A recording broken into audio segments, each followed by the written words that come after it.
नमस्कार, आप सभी का इस चैनल पर स्वागत है। आज हम मिलते हैं अशोक कुमार द्विवेदी जी से, जो कि वरिष्ठ अधिवक्ता के रूप में कार्य करते हैं और साथ ही समाज सेवी भी हैं। अशोक जी, आपका हमारे चैनल पर स्वागत है। नमस्ते, वंदन, अभिनंदन, बहुत बहुत धन्यवाद। आज का हमारा विषय है कुष्ठ रोगियों के लिए पेंशन की योजना।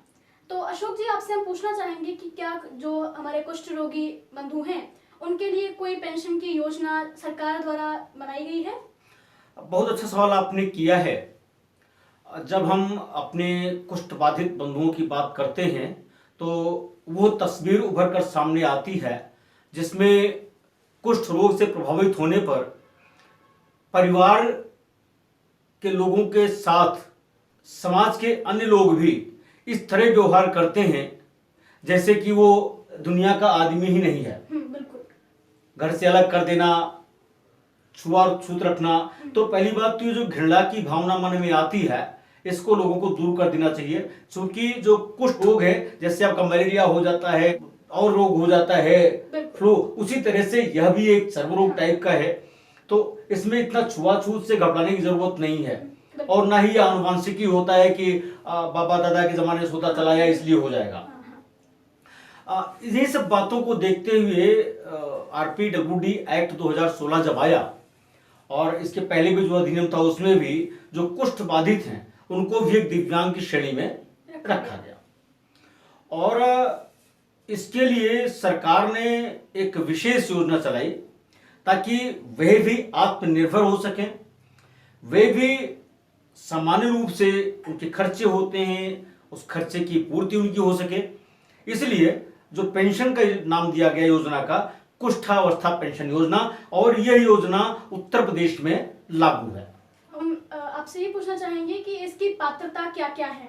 वे लोग ही पात्र होते हैं जो कुष्ठावस्था से ग्रसित होते हैं, लेप्रोसी अफेक्टेड हैं। तो दिव्यांगता का प्रतिशत 40 होना ही चाहिए, 40 या 40 से ऊपर।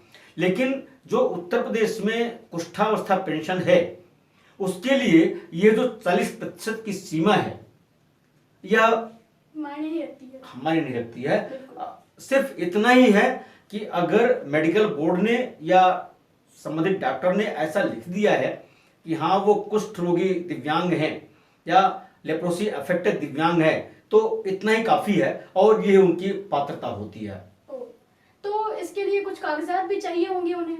ऐसे लोगों के लिए जो कागजात चाहिए वह उनका दिव्यांगता प्रमाण पत्र, आधार कार्ड, बैंक पासबुक यानी खाता जिसमें पेंशन आएगी, आय प्रमाण पत्र तहसील से ये जारी हुआ होना चाहिए।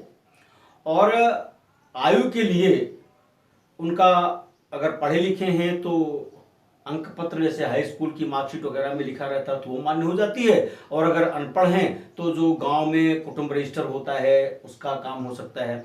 अगर ग्रामीण क्षेत्र के हैं तो फिर ग्राम सभा का एक प्रस्ताव भी उसके साथ चाहिए होता है। साथ में उनको फोटो भी एक लगानी पड़ती है। मोबाइल नंबर तो अवश्य ही होना चाहिए जिससे वो कांटेक्ट कर सके। कांटेक्ट उसका साथ साथ ये वेरिफिकेशन भी होता रहे कि वो व्यक्ति वास्तव में है या नहीं है। वहां से विभाग से अगर कोई क्वेरी करनी हुई, कोई जांच करनी हुई, कोई बात हुई तो जाना जा सके कि हाँ वो हैं, वही व्यक्ति हैं। लेकिन खास बात यह है कि वो उसी जिले के निवासी हो जहां वे पेंशन प्राप्त कर रहे हैं। जैसे अभी हम अगर अयोध्या जिले की बात करें तो कुष्ठावस्था पेंशन पाने के लिए यह आवश्यक है कि वो वास्तव में कुष्ठावस्था से ग्रसित होकर वो अयोध्या जनपद में निवास कर रहा है और उत्तर प्रदेश का स्थायी निवासी है। निवास प्रमाण पत्र वगैरह तो लगता ही है। तो इसके लिए कुछ फॉर्म्स भी होते होंगे जिसे हमें अप्लाई करना होता होगा? बिल्कुल सही कहा आपने। जैसे हमने पिछले अपनी वीडियो में जाश्रित दिव्यांग बंधु भरण पोषण योजना की बात जब कर रहे थे, इसी तरह से यह भी फॉर्म है।